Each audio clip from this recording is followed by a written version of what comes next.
Konsep stabilitas lereng. Pada permukaan tanah yang miring, komponen gravitasi cenderung untuk menggerakkan tanah ke bawah. Jika komponen gravitasi sedemikian besar sehingga perlawanan geseran yang dapat digerakkan oleh tanah pada bidang longsornya terlampau, maka akan terjadi kelongsoran lereng. Analisis stabilitas pada permukaan tanah yang miring ini disebut analisis stabilitas lereng. Analisis stabilitas lereng mempunyai banyak faktor yang mempengaruhi hasil hitungan. Banyaknya faktor tersebut yang membuat perhitungan tidak mudah. Faktor-faktor tersebut misalnya kondisi tanah berlapis-lapis, kuat geser tanah yang anistropis, aliran rembesan air dalam tanah, dan lain-lain. Faktor yang mempengaruhi kelongsoran lereng. Kelongsoran lereng dapat terjadi dari hal-hal sebagai berikut. Yang pertama, penambahan beban pada lereng. Beban tambahan terutama yang diakibatkan aktivitas manusia seperti pembuatan gedung atau bangunan baru, beban lalu lintas, dan lain-lain. Yang kedua, naiknya massa tanah akibat terisinya rongga atau pori tanah oleh air. Yang ketiga, penggalian atau pemotongan tanah pada kaki lereng yang akan mengubah dan mempertajam kemiringan lereng. Keempat, perubahan posisi muka air secara cepat atau rapid drawdown pada bendungan, sungai, dan lain-lain. Pada kondisi itu, tekanan pori tanah masih sama dengan keadaan sebelumnya, tetapi gaya apung air pada lereng telah menghilang. Yang kelima, kenaikan tekanan tanah lateral oleh air atau air yang mengisi retakan akan mendorong tanah ke arah lateral. Yang keenam, larutannya zat perekat pada butiran pasir yang menyebabkan hilangnya ikatan antar butiran pasir. Dalam mekanika tanah, hilangnya rekatan ini digambarkan sebagai hilangnya parameter kekuatan tanah atau kohesi, sehingga kekuatan lereng hanya berdasarkan tegangan normal yang dikaitkan dengan parameter sudut geser dalam tanah. Yang ketujuh, gempa bumi. Yang kedelapan, penurunan tekanan. Yang kedelapan, penurunan tahanan geser tanah, pembentukan lereng oleh akibat kenaikan kadar air, dan lain-lain.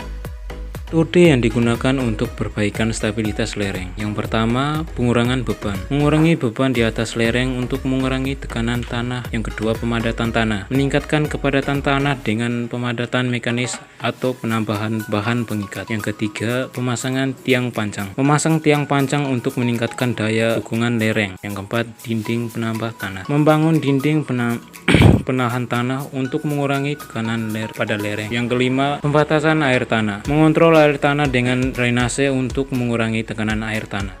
Kasus kelongsoran lereng. 1. Uraian kejadian longsor. Provinsi Gorontalo mempunyai bentang morfologi berupa pegunungan berlereng terjal dan menggelombang memanjang arah barat timur, merupakan daerah yang terbentuk dari batuan beku, batuan endapan, hingga batuan malihan dengan struktur geologi yang berkembang berupa sesar dan lipatan yang sebagian bersifat aktif. Umumnya pegunungan di kawasan Botu secara grafis besar terletak di daerah dengan kemiringan lereng lebih besar dari 40 derajat. Material atau batuan pembentuk lerengnya terdiri dari tanah-tanah hasil pelapukan atau residual soil. Batuan granit dan endapan kolovial merupakan massa tanah atau batuan yang rentan terhadap longsoran, terutama apabila kemiringan lapisan tanah atau batuan searah dengan kemiringan lereng. Selain itu, daerah ini dilewati oleh jalan alternatif menuju ke Pelabuhan Gorontalo.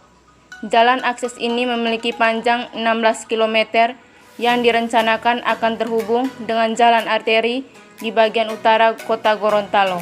Sepanjang jalan ini setidaknya ditemukan 69 titik longsoran setelah hujan. 2 faktor yang menyebabkan.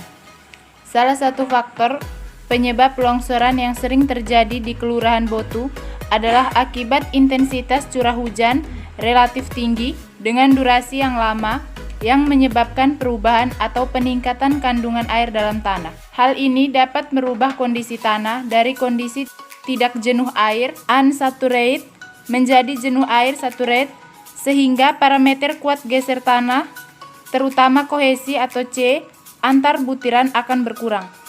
Perubahan kandungan air juga dapat memicu kembang susut tanah yang dapat menyebabkan keruntuhan lereng.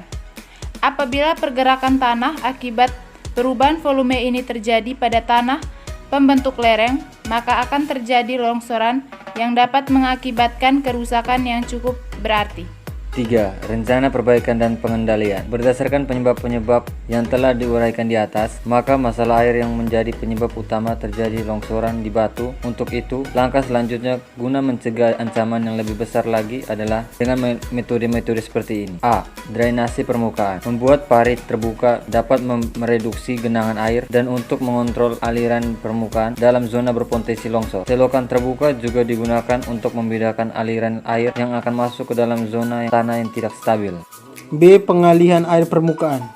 Aliran air permukaan di zona longsor dapat dialihkan dengan cara menggali parit di sekitar puncak lereng. Selain itu, saluran drainase yang dasarnya dilindungi batu, geotekstil, dan pipa-pipa drainase dapat digunakan untuk memotong aliran air bawah tanah sehingga tanah tidak mengalir ke zona yang tidak stabil. C. Shotcrete. Tujuan pokok dari shotcrete atau penyemanan adalah untuk melindungi lereng dari infiltrasi air hujan yang masuk ke dalam tanah.